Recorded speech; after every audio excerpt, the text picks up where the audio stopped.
Hello, thanks for watching Bangkok Chitchat. It's the channel that comes from Thailand, all about Thailand. And today it's a Hua Hin Report. And welcome back, Richard, who has a guest as well. How are you doing, mate? I'm doing very well, thank you. Yeah, life is good here in Hua Hin. Is it? Seems that, you know, people are gradually getting back into the swing of things, but it's still, you know, nowhere near as busy as it was. I'd like to introduce our guest, which is George. We share similar hairstyles. George who? Full name? Yeah. George Andersen. Okay. Actually, a Swedish name as well, don't you? Yeah. Yeah, but never mind. We'll go with George, right?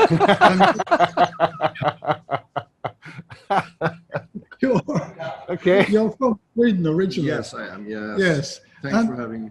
And the reason I would like to introduce George is because George has had a bit of an entrepreneurial sort of career.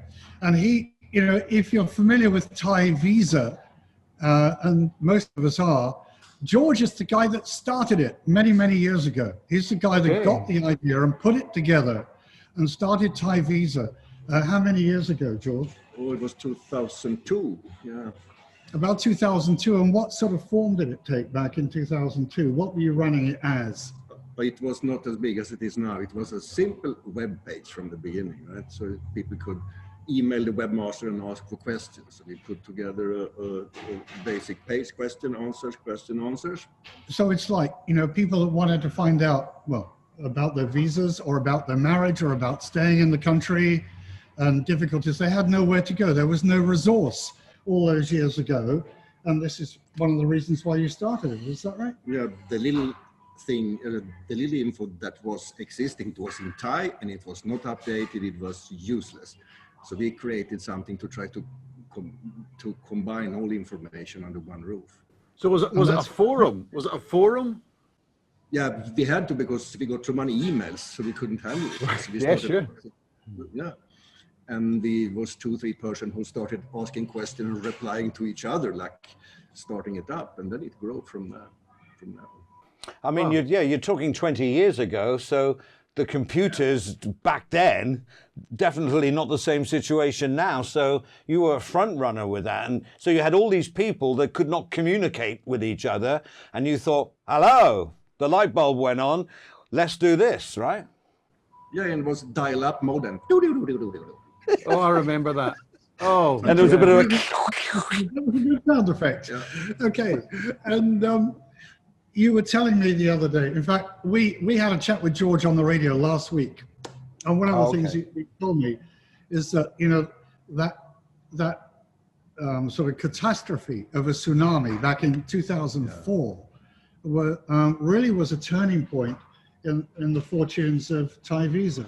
It was a little forum from the beginning. I think it was, so when the tsunami hit Thailand on Boxing Day 2004, it was about 5,000-10,000, I forgot the exact. And then when the tsunami hit, we were sitting and doing the news and doing the regular stuff, maintaining the forum. And one member posted, has it been a flood wave or something in Phuket? Because the cars are turned around, and it was very, very scary. Nothing on CNN, of course, nothing on Thai TV or radio or anything. So we started to get lists from embassies and from other sources with found people, dead people, missing people, and we started to put it in the database so it was searchable. And then CNN and other big news guys started to quote us and put links even on air, and we got swamped and the server went down. It was a mess, but we grow them from I think 10,000 to 100,000 members in a few days actually. wow. So a sad event, a very sad event.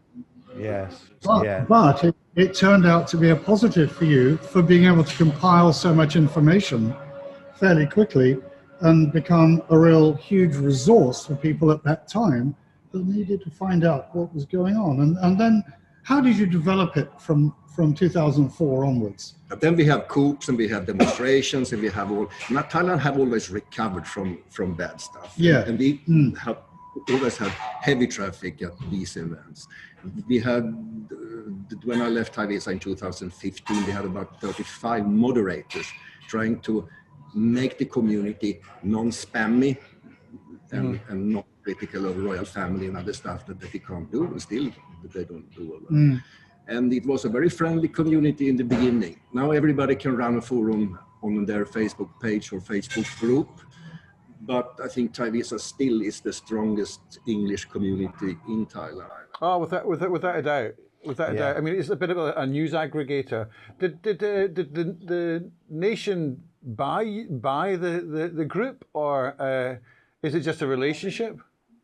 We was in talks, but we had a very good relationship with the nation, and we also contributed to them, and we could share their stories on our site together with other news sites, of course, as well. So how did you come to sell it? Because you've actually sold it. You're no longer involved in it now, are you? So how did you come to sell it, and who did you sell it to? It was a day in the office here in Hua Hin, where we had our main office. And I was with my colleague Jonathan, and an email popped in from a gentleman called Dan Cheeseman. Yeah. So, hi, George, how are you? Long time no see. We want to buy your company, Thai Visa. I say, what? So I spoke with Jonathan, and I didn't reply for weeks. I sent the email to my lawyer in Bangkok and said, can we do valuation of Thai Visa to see if it's something we can come up with? And we did. And then come back immediately and say, let's have a meeting. So we met up in Bangkok, and they did buy it. They did. Were you involved? Sorry, were you No, also involved in property purchases at that time? Was this part of the Thai Visa of the day? Yes, the last few years I was involved. We did a property arm of it, and we was a property portal. We was helping sellers and buyers to come together and negotiate prices. So this obviously increased the worth of Thai Visa at the time that you wanted to sell it. Yeah. And we also run a web radio station, radiobangkok.net. Right. Yeah, radiobangkok.net was running. That was one question. I Bill met Hamilton, someone right? who used to run that, and who was a BBC guy. I can't remember his name. Yes, correct. Yeah. A long time Bill ago. Hamilton. Bill Hamilton. Yeah, that would be the one. Yes. Who's no longer with us. He passed away 18 months, 2 years ago. Yeah. Sad Okay. to hear, sad to hear. Yeah, I didn't know. So from Thai Visa, basically your revenue was basically from advertising or memberships, or how did you do it? A little bit of a mix, affiliate programs, but the biggest revenue was from the Google AdSense program, Google Ads, and a little bit of other syndicated ads. Yes, sponsorship, monthly sponsorship from advertisers locally here and also internationally. Well, you're not going to answer this question, but as I'm sort of a channel that likes to ask these questions, how much did you sell it for? Can't say the amount, but it was surprisingly high. Okay, cool. I mean, Okay, so these guys are now saying surprisingly high. Damn it, we paid too much. No, I think could we say it's enough for you to retire on? yes, it is. Yes. Okay, Well, so there you go. Congratulations, starting something from nothing and be able to sell it and then live comfortably for the rest of your days. Results. So what do you do now, George? I am doing Bitcoin business, mining and investing in a little bit small SMEs. I do a little bit of radio, public service, a little bit small stuff. So this is more hobby based, yeah? Than it is. After COVID, so it's not easy to start up something. I have an idea coming up here in a few weeks. I will present for you. Okay, let us. All right, so you live in Hua Hin now? Yes, I do since 8 years. Okay, what news have you got for us, Richard? Well, I don't know about news, but sadly there was a suicide here over the last couple of days. Apparently an American was found dead in his home just down the road on the south side of Hua Hin. No real details about that, except we gather he was a little bit depressed. That was obviously in the local news headlines. But on a more positive note, one of the regular people that come onto our radio show and come into the Marriott here is a photographer by the name of Patrick Jacobs. Patrick is, he gets up at 5 in the morning and doodles down to the beach and takes pictures of the sunrise, and it's got, you know, hundreds of brilliant photos. So he held an exhibition last night, actually just down the road at Monsoon Valley. And I went along to that, and he was selling some of the pictures. He put the photographs onto canvas, which made them look a little bit like paintings rather than photos. It was amazing. So he sold quite a few of those and raised some money for the local foundation that the radio station is supporting this year. And that's the SOS Foundation. And they go out and about really collecting food from people and donating it to the slums and the people that we've discussed before that really need food. So this foundation really does focus on trying to get good quality food from hotels or from supermarkets, or places where there is an excess of food that they just don't need, but it has to be good quality and fresh. And they have a truck now, they go all over and pick up this food and redistribute it, which is terrific. And the radio station is basically promoting that. It was restaurants. What they do, restaurants where they had food which they'd prepared, or even pizzas or whatever it is. They would have that, and they would collect it, and then they would take it to hostels. All right. Yeah, it's that kind of thing. Which is great. So that's just happened here in Hua Hin.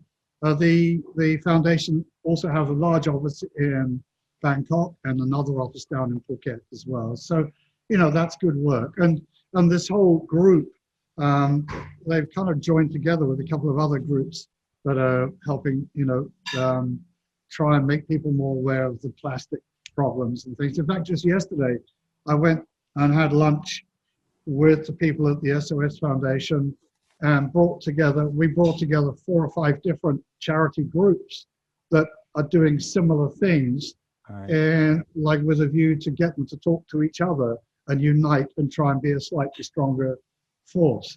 And that seems to have worked out quite well. So for other... Yeah, so with Chinese New Year, which will have passed when this goes out, but are they expecting a lot of people coming down to Hua Hin, or do you feel there's a bit sort of a lull in the demand from Bangkok and local? I mean, I think what's the lockdown situation in Hua Hin right now? Is it lifted or? It's more or less clear, isn't it? Now I think we're pretty well open. Bars and restaurants are open Until midnight. Until 11 or 12? Midnight. Okay. And life can more or less continue. The only problem is that you're not allowed to have large groups of people. So some sporting events and concerts are on hold. And that is still a little bit of a problem. Now, I'm not sure if I mentioned last time, but I've also met up with a company here. They do events, and they have a large music venue that can hold 700 to 1,000 people, up to 1,000 people. And they're going to be bringing, they have scheduled most of the major Thai pop artists to come down to Hua Hin, one a month. They're going to hold a concert every month. And the first one is scheduled on March the 6th. So it'll be interesting to see if they actually do go ahead with that. And that'll be a huge thing. But so far as tourists coming down, well, Gertz, the GM, was down a few minutes ago, half an hour ago. And he popped in and he said that he thought the hotel was going to do quite well this weekend with the arrivals from Bangkok. Because Hua Hin, it's open. The schools are open. Kids are back in the schools, as we know. And, there's even traffic on the road for a change. And so those great... From the ASQs, from the quarantines, actually arriving every day. Right. So those great deals at hotels, like they were before, because I just remember all my friends were going to different resorts, not just Hua Hin, and staying at some fantastic hotels for a fantastic price. And I know you're at one hotel, not this one, at the Sheraton. I can see 25,000 baht a month, which works out 900 baht a night for a beachside bungalow job in. You have the gym, the Wi-Fi, data. I mean, if you've got a month off, I mean... Unbelievable, isn't it? Unbelievable. They're terrific. And those villas are fantastic places down there. Yeah. Well worth it, if you've got that sort of time. I, I was going to say something, and of course it's gone out of my mind. Um, We'll sing a song. What we were yeah, discussing you can earlier, I remember. we were Hua Hin discussing. is the first tourist city in Thailand recovering first. It's all signs point to that. Phuket is a little bit problematic, Pattaya as well. But here is full speed ahead, I would say. I think Hua Hin is pretty much open for business. So Yeah, the reason I was asking is we were discussing earlier about, you know, because people haven't been able to go to the pubs, yeah? It's like everything else, it takes 3 weeks to break a habit. And if people haven't been going to the pubs for a month, yeah, they may rush in as soon as things are open, but then it slows back down again. And I saw something from David, yeah? And he was saying, you know, come on in, come on in. Are you finding it's taking time for people to get back in the habit of going into the pub? Maybe they've lost so much weight, they don't want to put the weight back on, or something like that. I don't know. I mean, what would you say to that question?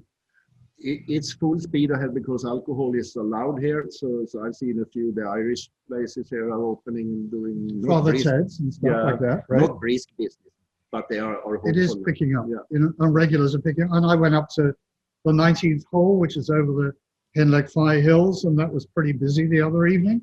So I think things are getting a little further back to where they were. It will be interesting to see whether there are any further outbreaks of COVID as a result in the next few weeks. And I know that the government was looking at Samut again, and they're going to do some more tests to see whether people there have built up any resistance to COVID. And if they have, then they're going to start to ease restrictions even as far as there. So yeah, I think around this region, things are relatively okay. Well, I was down at True Arena, the sports arena, the other day, and they are now getting a new set of, you know, they've got tennis and they've got, we're doing walking football, which I think we discussed before. I'm up for that. That was postponed, but that'll be on again. I think middle of next week, we'll be doing the first walking football match over at True Arena. And that, I think, is going to take off big time, because there are a lot of people here that don't really like to run or do real football, but they don't mind walking fast and kicking a ball into a small goal, which is basically what it is. And I love the idea. Other thing that's done well here is paddle tennis. Have you heard of that? Yeah. Paddle tennis. I have. It's with a, well, go on, you explain it, because I've forgotten, but I have heard of it. Well, there's a Scandinavian group here that have got together, and they've built kind of an enclosure around some tennis courts. And the paddle tennis courts are a lot smaller than a regular tennis court. They're holding a game once a week, or a couple of games once a week.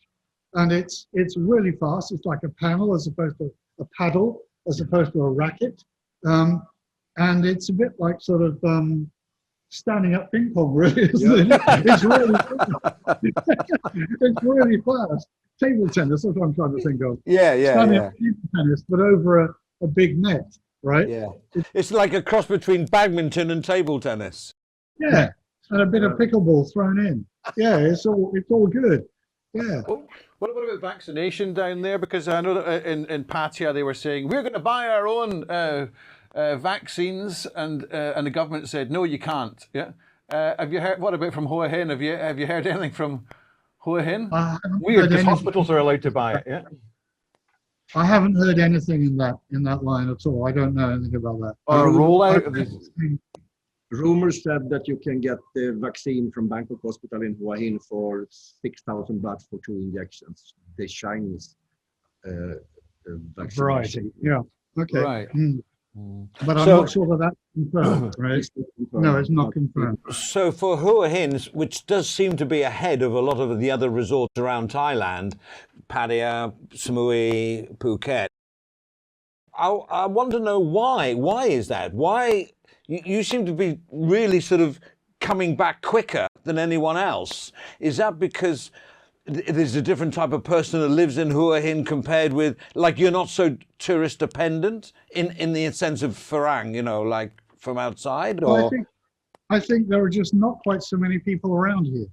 So if you organize an event, you're not going to get 300, you're going to get 50. And because it is a smaller community here. And my thought is that that will be one of the main reasons, really. And also a lot of retirees here. There are a lot of retirees, yes. We were just talking with Andrew. Do you know Andrew Stocks? He was our guest on the radio this morning, and Andrew started off. He came out here back in the 80s and built property, and then it now has got into building hotels, and also has developed and built 4 retirement homes here in Hua Hin, around Hua Hin. Okay. With nurses on call 24 hours a day.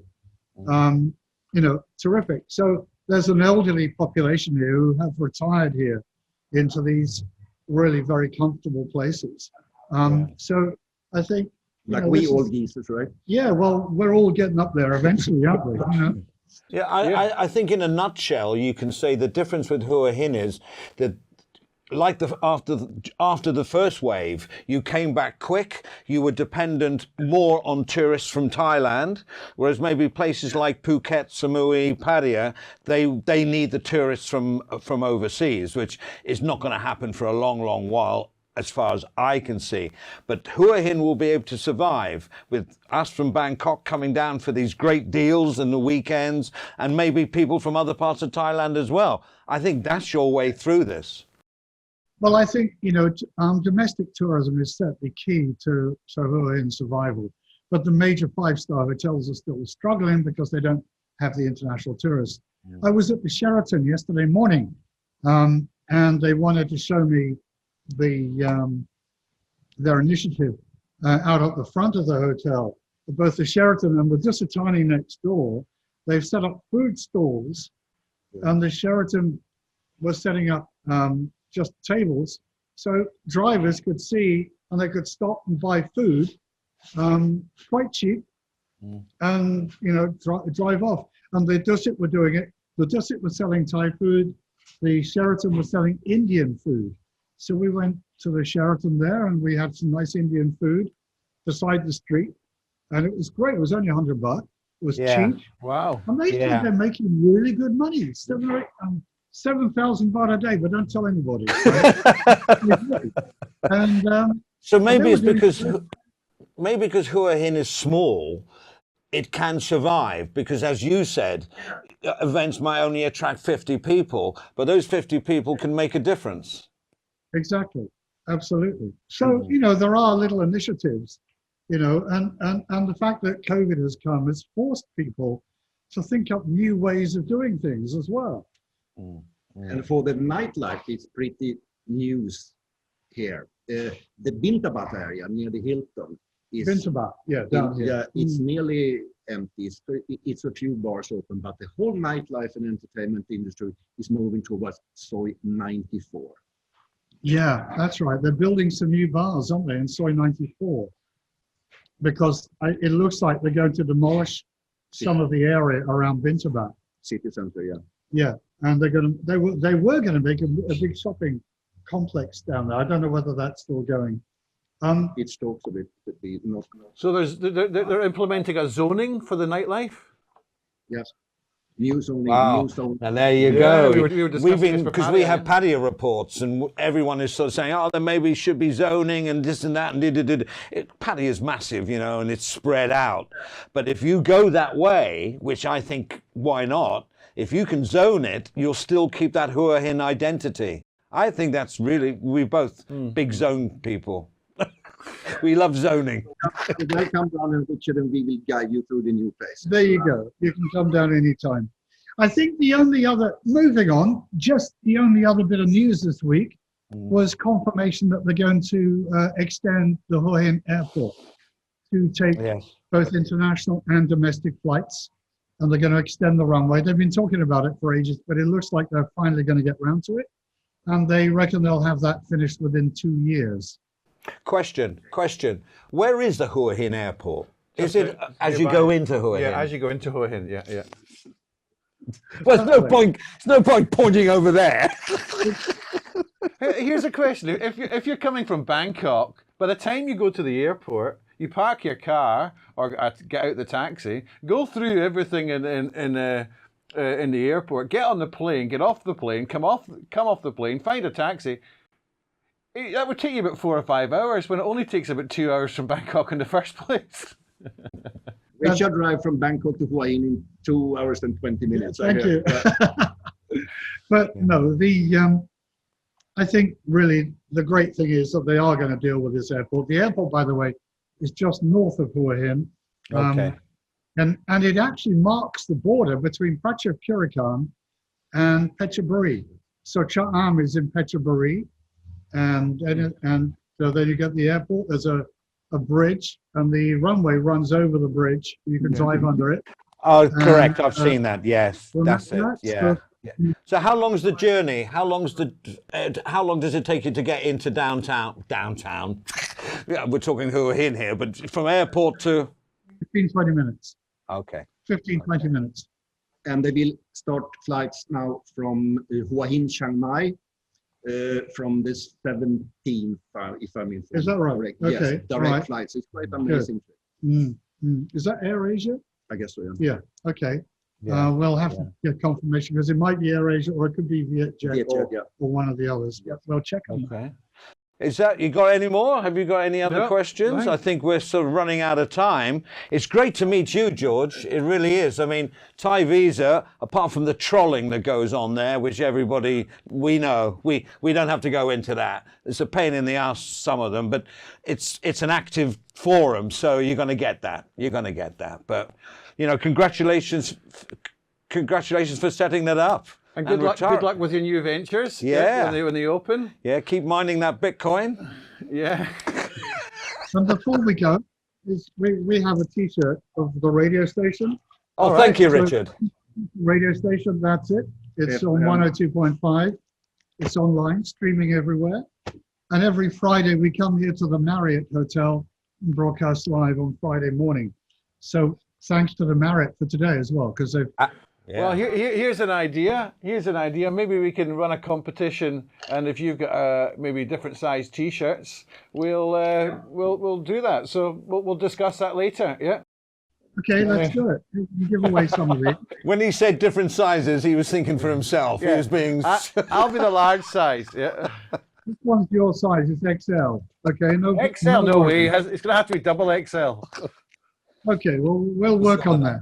Yeah, and as normal, we'll put all your links in the description below. So, Richard, thank you very, very much for joining us, because the last one got so many views and people like news from Hua Hin, because we love Hua Hin. Yeah, great. We do. And George, thanks for joining us, mate.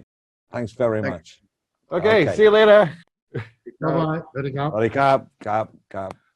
Wow, so there we go. I'm glad I got the trolling bit in. Yes, no. Well, they're renowned for it, and some of the guys on there are sad, but if you open a forum to everybody, you're going to get those people. That's right. Always have a go. So, you want to say anything else, Brendan? No, I think it was excellent. We hope you had a good Valentine's and a good Chinese New Year. Yep. And we'll see you again. Don't forget, if you have not subscribed, then subscribing helps us a lot, and sort of sharing it, clicking the notification bell, you know how it works. If you could do that, just take a second to do. It helps us a lot. And comments. Lots of good stuff coming up in the future. Can't remember any of them now. We've done loads. Well, maybe if you haven't seen the live streaming from Pattaya, that went yeah, with Mr. Brian Flowers, he explained this whole go-go bar thing, streaming thing, and how it works.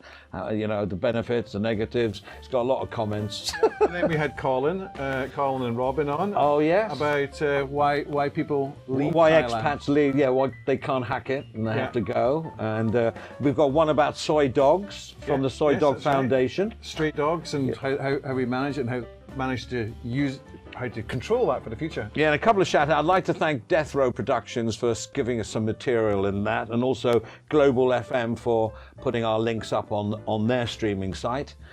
Other than that, business done. That's it. Thanks for joining us, and we'll see you again here on Bangkok Chitchat. Bye. See you later.